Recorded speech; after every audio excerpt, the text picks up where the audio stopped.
नमस्कार दोस्तों, स्वागत है एक बार फिर से आपका मेरे YouTube channel GK D dose में। आज के इस वीडियो में होपफुली आपने थंबनेल देख लिया होगा। आज हम बात करेंगे नीट परीक्षा के संबंध में कि आखिर भारतवर्ष में जो नीट परीक्षा को लेकर एक हंगामा है वो क्यों बरपा है। देखिए दोस्तों, जब भी हम किसी प्रतियोगी परीक्षा के पेपर लीक होने की खबर सुनते हैं तो सबके मन में व्यवस्था को लेकर काफ़ी सवाल उठते हैं। इससे पूरी व्यवस्था में फैले हुए सारे भ्रष्टाचार का भी प्रमाण मिलता है। पिछले कुछ वर्षों में ऐसी खबरें बहुत ज़्यादा आने लगी हैं, चाहे कोई भी राज्य हो। सोचने वाली बात है कि इससे देश के युवाओं पर क्या असर पड़ेगा। महीनों तक परीक्षाओं के लिए मेहनत करने वाले विद्यार्थियों के मन में इस बात का डर बना रहेगा कि क्या रसूखदार परिवारों के बच्चे पैसे के बल पर उनकी मेहनत पर पानी तो नहीं फेर देंगे। मध्य प्रदेश में हुए व्यापम घोटाले के बाद अब एक बार फिर से मेडिकल कॉलेजों में दाखिले के लिए जो नीट परीक्षा की जाती है, उनके घोटाले के संबंध में जो बवाल मचा हुआ है, उससे देखकर तो कम से कम यही लगता है कि चंद भ्रष्ट लोगों ने लाखों विद्यार्थियों के भविष्य पर अंधकार की तरफ उनको धकेल दिया है। जब से नीट की परीक्षा लागू हुई है, ऐसा पहली बार हुआ है कि परीक्षा की कट ऑफ इतनी हाई गई है। यदि एनटीए की माने तो नीट कट ऑफ कैंडिडेट्स की ओवरऑल परफॉर्मेंस पर डिपेंड करता है, निर्भर करता है। कट ऑफ बढ़ने का मतलब ये है कि परीक्षा काफ़ी कॉम्पिटिटिव थी, बच्चों ने बेहतर परफॉर्म किया। परंतु क्या ये बात सही है, ये सोचने वाली बात है। गौरतलब है कि इस बार की नीट परीक्षा में 67 ऐसे युवा हैं जिन्हें 720 अंकों में से 720 अंक मिलते हैं। इसके साथ ही ऐसे कई युवा हैं जिन्हें 718 व 719 अंक प्राप्त हुए हैं, जो कि परीक्षा पद्धति के मुताबिक असंभव है। 720 के टोटल मार्क्स वाली नीट परीक्षा में हर सवाल 4 अंक का होता है। अब खुद ही सोचिए, खुद आप एनालाइज कर सकते हैं। गलत उत्तर के लिए 1 अंक कटता है। अगर किसी स्टूडेंट ने सभी सवाल, मान लीजिए किसी स्टूडेंट ने सभी सवाल सही किए, तब भी उसे 720 में से 720 अंक मिलेंगे।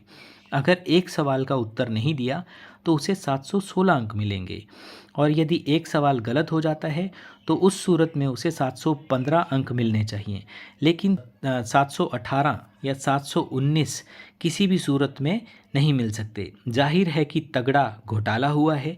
जिन विद्यार्थियों ने इस वर्ष नीट की परीक्षा दी थी, उनसे जब ये पूछा गया कि इस बार की परीक्षा कैसी थी, तो उनका जवाब था कि इस बार परीक्षा काफ़ी कठिन थी, कट ऑफ काफ़ी नीचे रहेगी।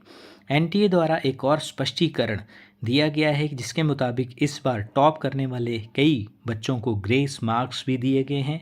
इसका कारण है कि फिजिक्स के एक प्रश्न के 2 सही उत्तर हैं। ऐसा इसलिए किया गया कि फिजिक्स की एक पुरानी किताब, जिसे 2018 में हटा दिया गया था, वह अभी भी पढ़ी जा रही है। परंतु यहाँ सवाल ये उठता है कि आजकल के युग में जहाँ युवा जो हैं एक दूसरे के साथ सोशल मीडिया या अन्य किसी प्लेटफॉर्म पर किसी न किसी माध्यम से जुड़े रहते हैं या फिर कोचिंग लेते हैं, वहाँ सबसे संपर्क में रहते हुए ये कैसे संभव है कि 6 साल पुरानी किताब को सही नहीं कराया गया होगा।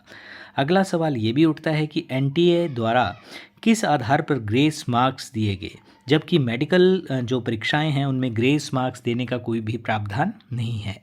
एनटीए ने ग्रेस मार्क्स देने के लिए सर्वोच्च न्यायालय के 2018 के एक आदेश का संज्ञान लिया है, जिसके अनुसार यदि प्रशासनिक लापरवाही के कारण परीक्षार्थी का समय खराब हो तो किन विद्यार्थियों को किन परिस्थितियों में कितने मार्क्स दिए जा सकते हैं, इसका फैसला किया जाता है।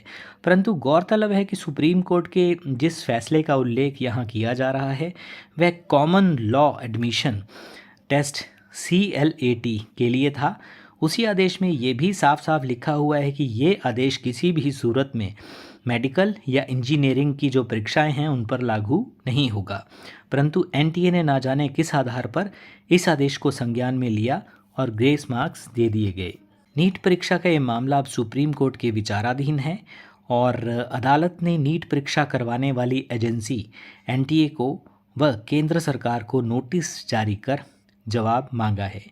देखना होगा कि ये दोनों कोर्ट में क्या जवाब देते हैं, क्या अपना पक्ष रखते हैं। परंतु जिस तरह से इस मामले ने तूल पकड़ा है, इस पर अभी राजनीति भी होना शुरू हो गई है। सोचने वाली बात है कि देश का भविष्य माने जाने वाले विद्यार्थी जो आगे चलकर यदि इंजीनियरिंग की परीक्षा हो तो इंजीनियर, और यदि मेडिकल की बात करें तो आगे चलकर डॉक्टर बनेंगे।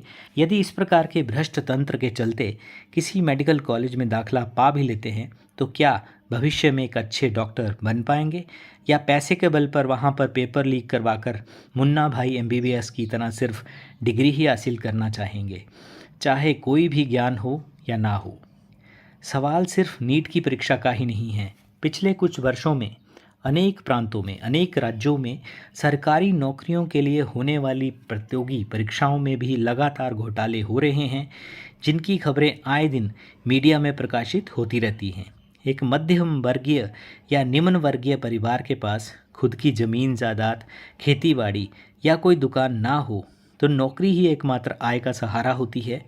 घर के युवा को मिली नौकरी उसके माँ बाप का बुढ़ापा, बहन भाई की पढ़ाई और शादी सबकी जिम्मेदारी संभाल लेती है। पर अगर वर्षों की मेहनत के बाद घोटालों के कारण देश के करोड़ों युवा इस तरह बार बार धोखा खाते रहेंगे तो सोचिए कितने परिवारों का जीवन बर्बाद हो जाएगा। ये बहुत गंभीर विषय है जिस पर केंद्र और राज्य सरकारों को फौरन ध्यान देना चाहिए। तो दोस्तों, नीट परीक्षा के संबंध में आज एक छोटी सी चर्चा की। आई होप कि आपको वीडियो अच्छा लगा होगा।